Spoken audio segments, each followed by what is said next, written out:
ڈیرہ مراد جمالی شہر میں municipal committee کی مسلسل عدم توجہی کے باعث صفائی کی صورتحال انتہائی تشویشناک ہوتی جا رہی ہے۔ شہر کی گلیوں، محلوں اور خصوصاً زیادہ آمد و رفت والی عوامی مقامات پر جگہ جگہ کچرے کے ڈھیر جمع ہو چکے ہیں، جو نہ صرف شہر کی خوبصورتی کو متاثر کر رہے ہیں بلکہ عوامی صحت کے لیے بھی سنگین خطرہ بنتے جا رہے ہیں۔ ان علاقوں میں کچرے کی بروقت صفائی نہ ہونے کی وجہ سے مچھروں کی افزائش میں خطرناک حد تک اضافہ ہو گیا ہے۔ شہریوں کے مطابق یہ صورتحال مختلف وبائی امراض جیسے ملیریا، ڈینگی اور دیگر موسمی بیماریوں کے پھیلاؤ کا سبب بن سکتی ہے۔ تعلیمی اداروں، بازاروں اور رہائشی علاقوں کے قریب کچرے کے ڈھیر روزمرہ زندگی کو متاثر کر رہے ہیں اور بچوں، بزرگوں سمیت تمام شہریوں کی صحت کو خطرے میں ڈال رہے ہیں۔ مزید اس حوالے سے شہری نے وش نیوز سے بات چیت کرتے ہوئے کہا: شہر کے اندر صفائی ستھرائی کے حوالے سے ہم بالکل بھی جو ہے ان کی کوئی کارکردگی نہیں ہے۔ جہاں بھی جائیں وہ اگر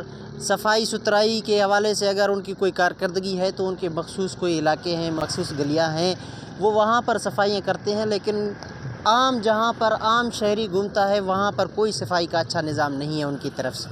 دیکھیں جی، نالیوں سے نکلتا ہوا گندا پانی ہے اور کچرے ہیں، دوسری تیسری چیزیں ہیں، یہیں سے بیماریاں وغیرہ پھیلتی ہیں اور یہیں سے جو ہے نا بہت سارے مسائل پیدا ہوتے ہیں۔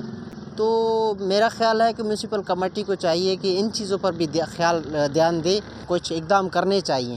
اگر نہیں کریں گے تو پھر لازمی بہت سارے مسائل مزید پیدا ہو جائیں گے۔ اہلیہ نے ڈیرہ مراد جمالی نے حکومت بلوچستان، سیکریٹری محکمہ بلدیات اور ضلعی انتظامیہ سے پرزور مطالبہ کیا کہ شہر میں ہنگامی بنیادوں پر صفائی مہم شروع کی جائے، کچرے کو بروقت اٹھانے کے لیے مؤثر نظام قائم کیا جائے، مچھروں کے خاتمے کے لیے فوری اسپرے مہم چلائی جائے، شہری علاقوں میں مستقل صفائی شیڈول جاری کیا جائے تاکہ شہر بھی صاف ستھرا رہے اور عوام کو بھی بیماریوں سے محفوظ رکھ کر صحت مند ماحول فراہم کیا جائے۔ کیمرہ مین معشوق رند کے ساتھ ریاض بلوچ، وش نیوز، نصیر آباد۔